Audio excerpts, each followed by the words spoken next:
Recently বিমান দুর্ঘটনায় মৃত্যু হলো মহারাষ্ট্রের উপমুখ্যমন্ত্রী অজিত পাওয়ারের। বুধবার সকাল 9:45 নাগাদ মহারাষ্ট্রের বারামতি বিমানবন্দরে অবতরণের সময় জাস্ট ভেঙে পড়ে অজিতের ছোটার বিমানটি। ভেঙে পড়ার সঙ্গে সঙ্গে তাতে আগুন ধরে যায়। তবে এমন এক সময় এই দুর্ঘটনাটা হলো অনেক বিতর্ক জন্ম দিয়ে গেল। গত বিএমসি নির্বাচনে মানে মহারাষ্ট্রে যে নির্বাচনটা হয়ে গেল, সেই বিএমসি নির্বাচনে এনসিপি দল বা অজিত পাওয়ার কিন্তু বিজেপির সঙ্গে একসাথে লড়াই করেন। যে দলের রাজ্যের ডেপুটি চিফ মিনিস্টার হয়ে আছে সেই দলের সঙ্গেই একসাথে বিএমসি নির্বাচনে লড়েনি এনসিপি। আর এখানেই বিরোধী দলগুলি সন্দেহের বীজ বপন করে দিচ্ছে। যেমন যেমন পশ্চিমবঙ্গের মুখ্যমন্ত্রী মমতা বন্দ্যোপাধ্যায়ের মৃত্যু নিয়ে ভীষণ সন্দেহ প্রকাশ করেছেন। সমাজবাদী পার্টি প্রেসিডেন্ট অখিলেশ যাদবও অজিত পাওয়ারের মৃত্যু নিয়ে সন্দেহ প্রকাশ করেছে।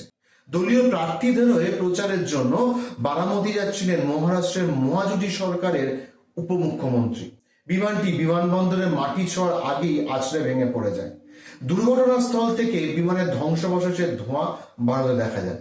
এনসিপি নেতা অজিত ছাড়াও আরো 5 জন ছিলেন ওই বিমানে এবং দুর্ঘটনাস্থলে মৃত্যু হয় মহারাষ্ট্রের উপমুখ্যমন্ত্রী। এর আগেও কিন্তু অনেক অনেক বড় বড় নেতা এই বিমান দুর্ঘটনায় মারা গেছে। যেমন দিল্লির ফ্লাইং ক্লাব থেকে বিমান ওড়াতে গিয়ে বিমান দুর্ঘটনায় নিহত হন সঞ্জয় গান্ধী। ভারতের প্রাক্তন প্রধানমন্ত্রীর ছেলে সঞ্জয় গান্ধী ওই দুর্ঘটনায় মারা যান।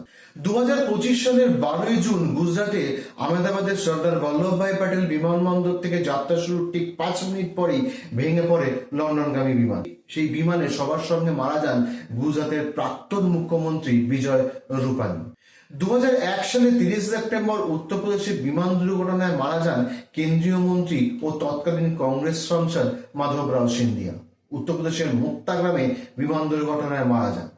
2009 সালে অন্ধ্র রায়লসীমা সীমার মাঝামাঝি নাল্লামাল্লা জঙ্গলে দুর্ঘটনায় মারা গেছিলেন অন্ধ্রের তৎকালীন মুখ্যমন্ত্রী রাজশেখর রেড্ডি।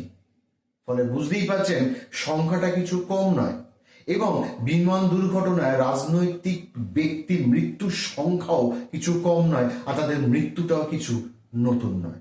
ভালো লাগলে লাইক করবেন ও কমেন্ট করবেন।